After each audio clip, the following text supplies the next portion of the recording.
The Port of Los Angeles is all amped up.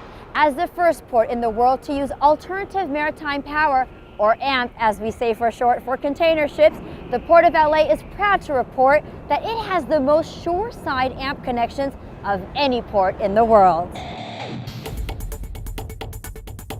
Concern over air quality in harbor areas has led to growing pressure on ports and shipping lines to reduce emissions.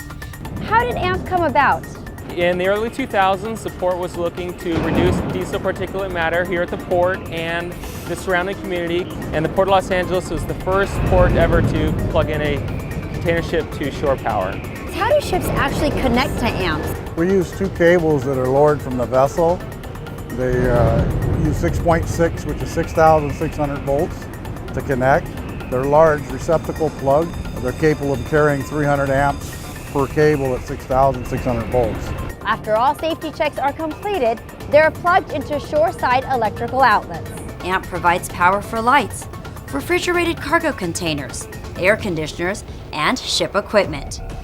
While a ship's main engine is off at berth, its generators continue to run to provide electrical power to the ship. AMP has unprecedented air quality benefits. Plugging a vessel into shoreside electric power reduces ship engine emissions of diesel particulate matter, nitrogen oxide, also referred to as NOx, and sulfur oxide, also called SOx, by up to 95% per vessel call. On average, this eliminates the disbursement of 1 ton or more of ship emissions per call. The state of California made a regulation to require all cruise, container ships, and reefer ships that make qualifying calls to California ports to plug in a mandatory 50% of their fleet starting January 1, 2014. And they also need to achieve 50% emission reductions. Many new ships now come with AMP capability. However, it costs as much as $1 million to retrofit an existing vessel. Over the last 10 years, the port has made approximately $180 million investment to shore power here.